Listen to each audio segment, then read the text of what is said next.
Syekh Siti Jenar. Begitu kita mendengar nama ini, seketika terbayang kisah hidupnya yang penuh kontroversi. Seorang wali dengan ilmu agamanya yang sangat mumpuni, tetapi mati dieksekusi, konon oleh rekan-rekannya sendiri sesama wali. Upaya untuk menghancurkan reputasinya, menafikan jasanya, dan membid'ahkan ajarannya telah berlangsung sangat lama. Tetapi hingga kini selalu saja ada pemuja dan pengagumnya. Kisah-kisahnya berselimut misteri, fakta-fakta tentang dirinya beraroma mitos dan legenda. Tetapi ada satu hal yang tak terbantahkan, bahwa dia memang pernah ada di sini, di Nusantara, di Tanah Jawa, dan menancapkan pengaruhnya.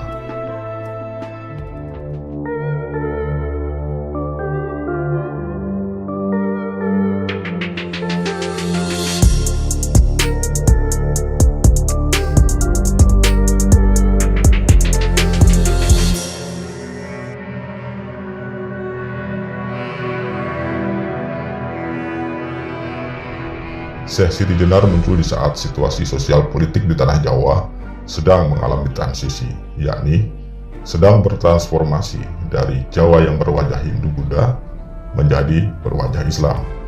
Para ulama yang datang langsung dari Arab dan Persia maupun yang datang dari negeri-negeri lain seperti India, Malaka, Campa, dan Cina dengan militansi dan dedikasi yang sangat tinggi menyebarkan agama Islam di Nusantara, termasuk juga di Pulau Jawa. Selain menyebarkan agama di kalangan masyarakat biasa, melakukan pendekatan kekuasaan dengan masuk ke dalam keluarga kerajaan adalah cara yang paling efektif. Melalui perkawinan putri-putri beragama Islam dengan raja-raja yang beragama Hindu maupun Buddha, kemudian lahirlah pangeran-pangeran dan bangsawan-bangsawan beragama Islam. Contohnya yang terjadi di Majapahit dan Pajajaran. Para bangsawan dan pangeran yang beragama Islam ini membangun aliansi dengan para ulama dan menjadi poros kekuatan politik yang baru. Kesultanan Malaka yang awalnya menjadi pusat kekuatan Islam di Asia Tenggara mengalami kemunduran. Hal itu disebabkan oleh konflik internal keluarga istana yang berebut tahta. Terjadi perang saudara antara Sultan Muhammad Shah dengan adiknya, Pangeran Muzaffar Shah, yang mengakibatkan terbunuhnya Sultan Muhammad Shah tahun 1445. Konflik itu membuat kekuatan Malaka melemah. Di Pulau Jawa, seorang putra Raja Majapahit datang dari Palembang untuk menuntut pengakuan. Dia adalah Raden Patah atau Senopati Jimbun. Senopati Jimbun atau Raden Patah adalah putra Prabu Brawijaya atau Bre Kertabumi dengan seorang selirnya dari Tiongkok bernama Xiu Banqi. Xiu Banqi adalah putra seorang ulama yang tinggal di Gresik bernama Syekh Bantong. Ketika sedang mengandung, Xiu Banqi diceraikan oleh Brawijaya, kemudian diberikan kepada Arya Dilah atau Arya Damar, seorang adipati di Palembang. Raden Patah lahir di Palembang, dibesarkan dan dididik oleh Arya Dilah, ayah tirinya. Prabu Brawijaya mengakui Raden Patah sebagai anaknya. Ia menyerahkan kawasan Gelagahwangi di Jawa Tengah untuk menjadi daerah kekuasaannya. Tempat itu kemudian diganti namanya oleh Raden Patah menjadi Demak Bintoro. Di Jawa Barat, Pajajaran mengalami keserupaan dengan yang terjadi di Majapahit. Raden Walang Sungsang atau Pangeran Cakrabuana mendirikan Caruban Larang. Pangeran Cakrabuana adalah putra Prabu Siliwangi dengan permaisurinya yang beragama Islam, yakni Ratu Subang Larang. Ratu Subang Larang adalah murid dari seorang perintis syiar Islam di tanah Pasundan, yaitu Syekh Datuk Kafi, atau dikenal juga dengan nama Syekh Nurjani. Caruban Larang berkembang pesat karena mempunyai pelabuhan yang ramai dikunjungi kapal-kapal niaga dari berbagai negara. Pangeran Cakrabuana alias Raden Walang Sungsang meminta Syekh Nurjati atau Syekh Datuk Kahfi untuk mendampinginya sebagai penasihat di bidang agama. Syekh Nurjani menolak karena ingin mengembangkan pesantrennya di Ahmadan Jati. Syekh Nurjani adalah perintis syiar Islam di tanah Pasundan. Murid generasi pertamanya adalah Ratu Subang Larang, permaisuri Prabu Siliwangi. Murid generasi berikutnya adalah Raden Walang Sungsang yang kemudian bergelar Pangeran Cakrabuana, dan adiknya Nimas Rara Santang.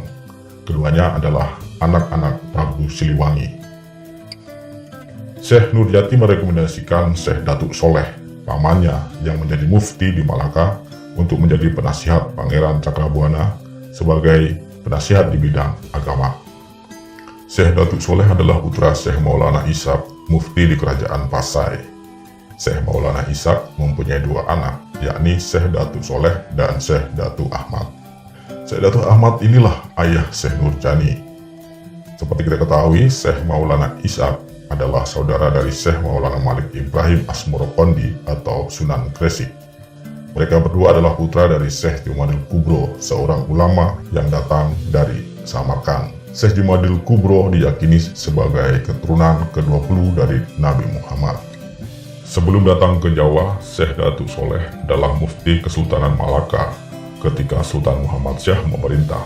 Dia adalah seorang ahli tafsir Al-Quran yang terkenal di masa itu. Tetapi karena terjadi perubahan kekuasaan, yaitu Sultan Muhammad Syah dibunuh oleh adiknya sendiri, Sultan Mudzafar, Syekh Datuk Soleh kemudian meninggalkan Malaka dan menuju ke Jawa. Setibanya di Jawa, Syekh Datuk Soleh menuju ke Taruban Larang. Di sana dia diberi wilayah Astana Japura oleh Pangeran Cakrabuana. Tapi tak lama kemudian Syekh Datuk Soleh meninggal. Anaknya yang masih kecil kemudian diasuh oleh Syekh Nurjani di pesantrennya, pesantren Amparan Jati. Anak itu bernama Hasan Ali yang kelak ketika dewasa berganti nama menjadi Syekh Jabaranta atau Syekh Abdul Jalil dan bergelar Syekh Siti Jenar atau Sunan Jepara. Selain pendiam, Hasan Ali juga sangat cerdas. Pada usia 12 tahun dia telah berhasil menjadi seorang hafiz yang mampu menghafal Al-Quran dan tafsirnya. Sejak kecil berguru kepada Syekh Nurjani. Ketika remaja, Syekh Nurjani merasa Hasan Ali sudah cukup belajar di Amparan Jati.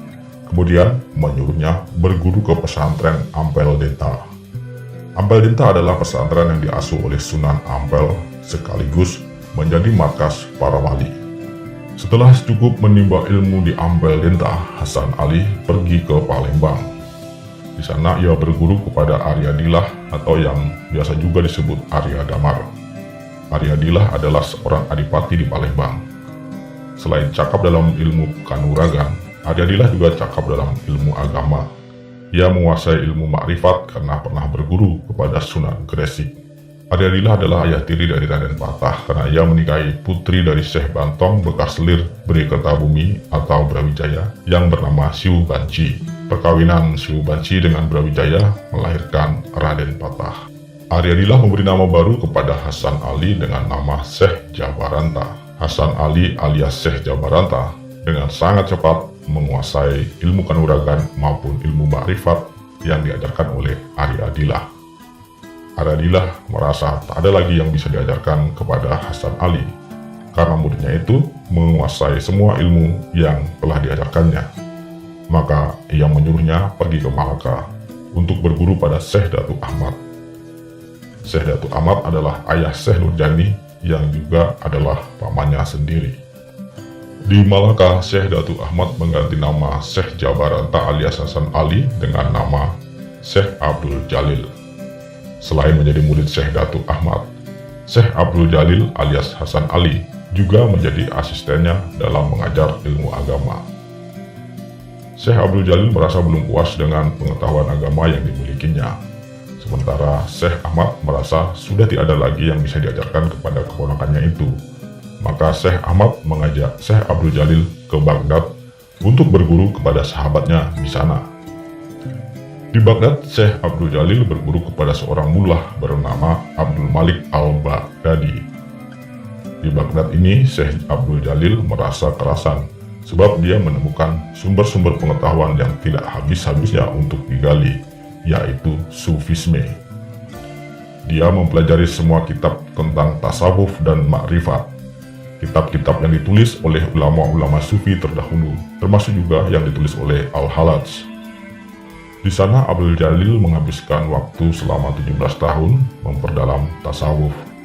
Saking lamanya, Syekh Abdul Jalil menikahi putri gurunya untuk menjadi istrinya. Sementara itu pada tahun 1478 di Pulau Jawa, Raden Patah yang didukung para bangsawan yang beragama Islam dan para ulama berhasil menggulingkan Bri Kertabumi atau Prabu Brawijaya, kemudian menjadikan Majapahit sebagai bawahan Demak. Demak kemudian menjadi epicentrum penyebaran Islam di Pulau Jawa dan menjadi pusat kekuatan Islam yang baru di Asia Tenggara.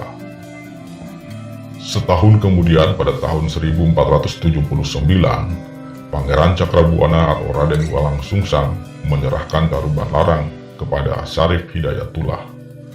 Syarif Hidayatullah adalah putra dari adik kandung Pangeran Cakrabuana yang bernama Nyimas Rara Santan.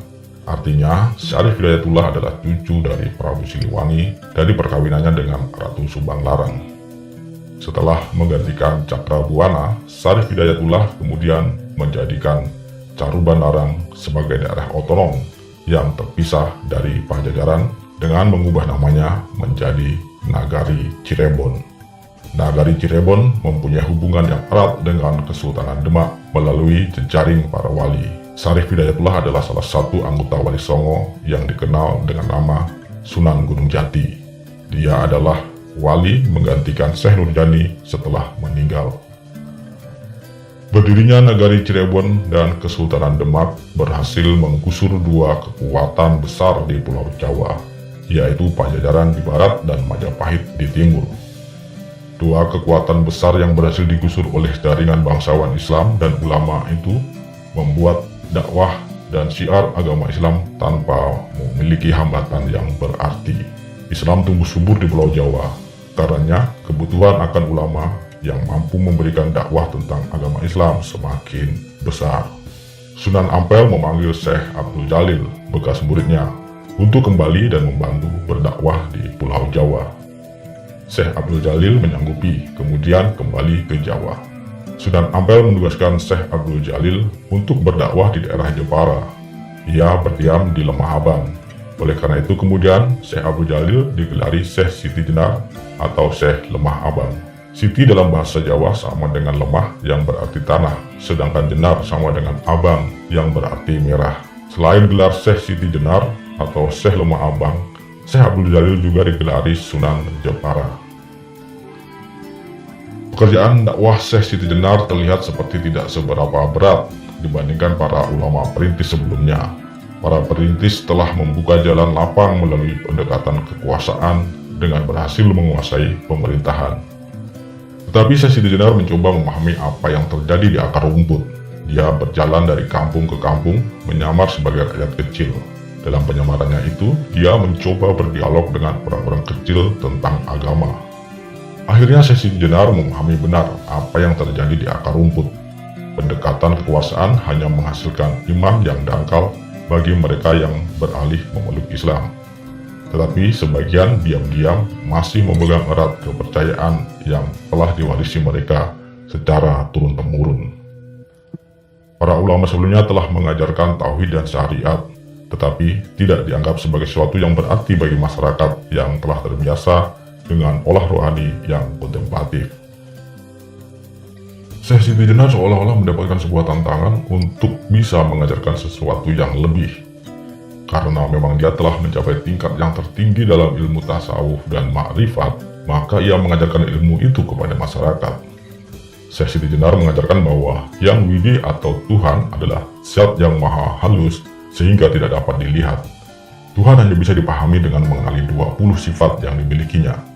Sifat-sifat yang jumlahnya 20 itu bisa berkumpul di dalam diri manusia sehingga Tuhan bisa dikenali melalui manusia. Maka ketika orang bertanya, siapakah Tuhan? Manusia yang memiliki 20 sifat Tuhan dapat menjawabnya, akulah Tuhan. Pada tataran ini, tidak ada perbedaan antara Tuhan dan makhluknya, antara Kawulo lan Gusti. Ajaran ini sejalan dengan ajaran Manunggaling Kawulolan Gusti yang telah lama dikenal dalam masyarakat Jawa. Ajaran Syekh Siti Jenar itu lebih mudah dipahami oleh masyarakat yang menghayati agama-agama sebelumnya. Agama-agama sebelumnya mengenal dewa-dewa yang dipandang sebagai manusia yang memancarkan sifat-sifat ilahi. Syekh Siti Jenar kemudian mendapat banyak pengikut. Kebanyakan dari mereka adalah rakyat jelata yang hidup berkesusahan.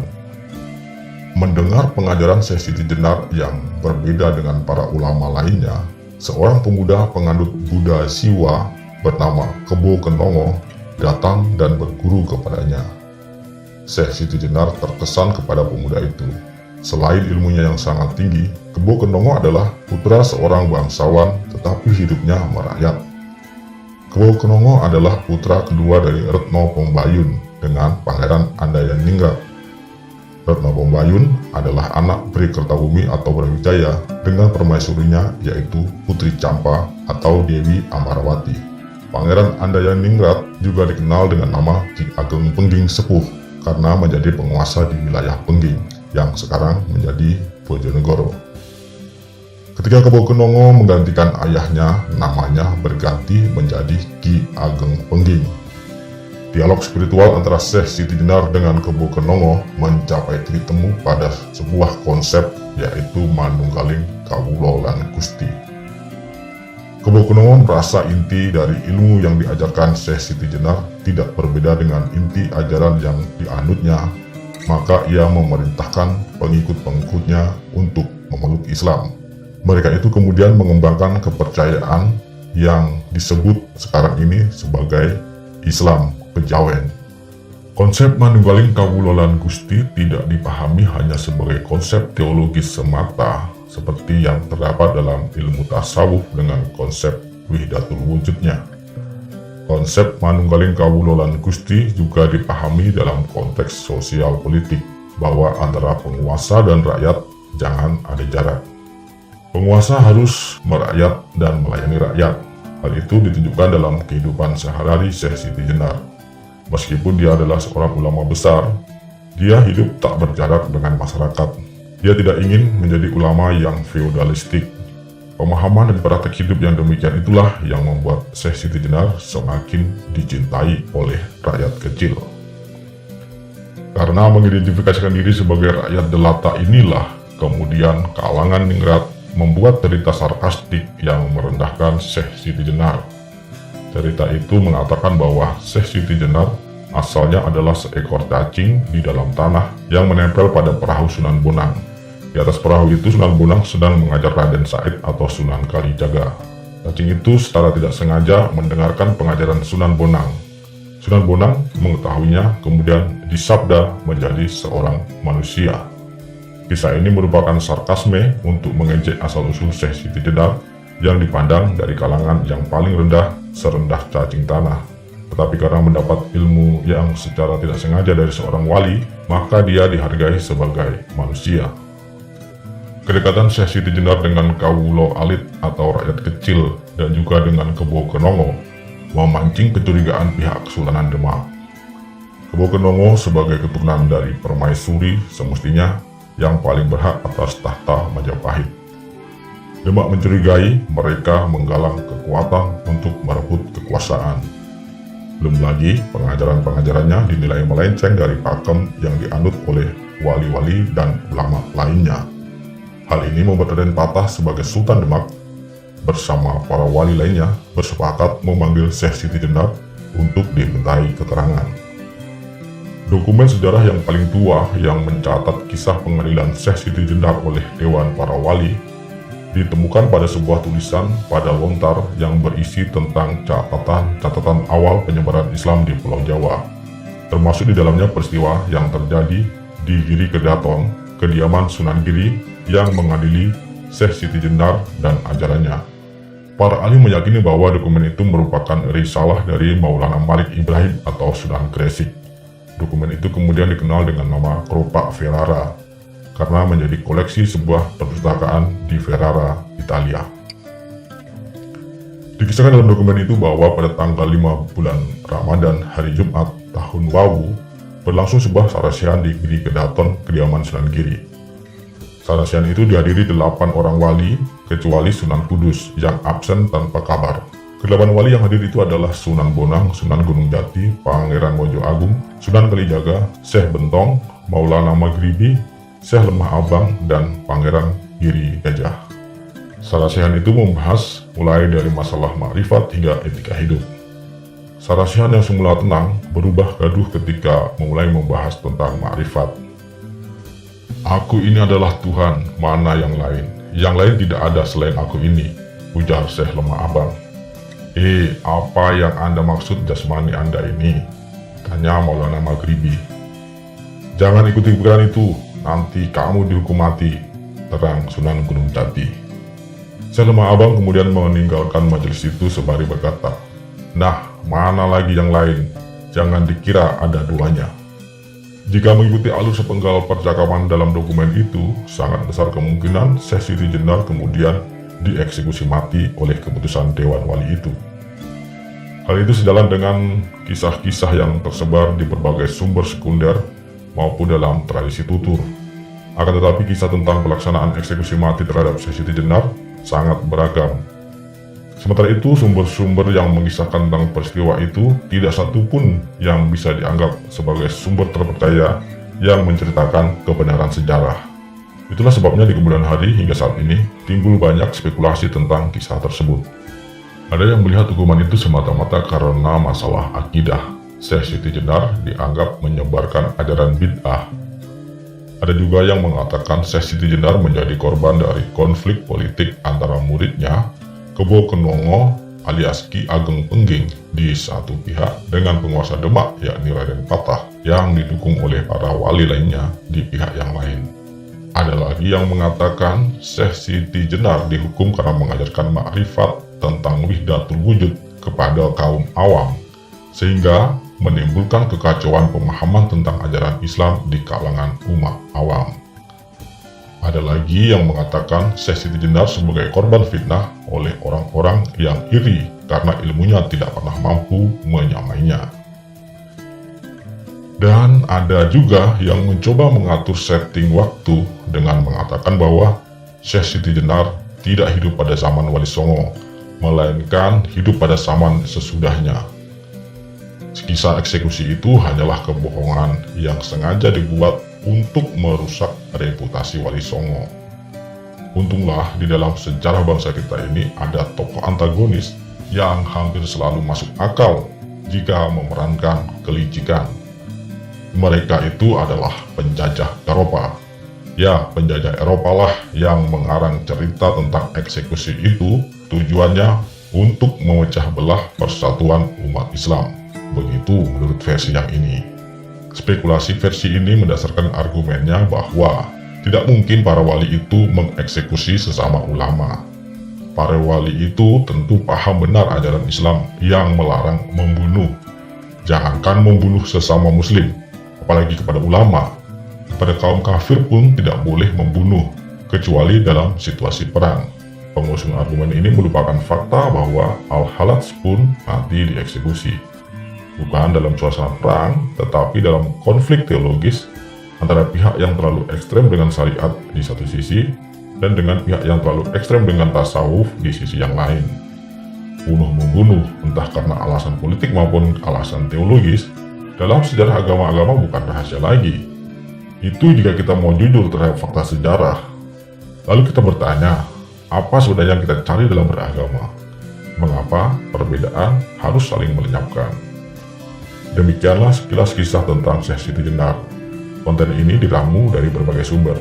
Mohon maaf jika ada kekeliruan maupun kekurangannya. Tuliskan pada kolom komentar Anda jika Anda ingin menanggapi konten ini. Semoga konten ini bermanfaat. Salam dari Wong Curahjati. Semoga Tuhan memberkati.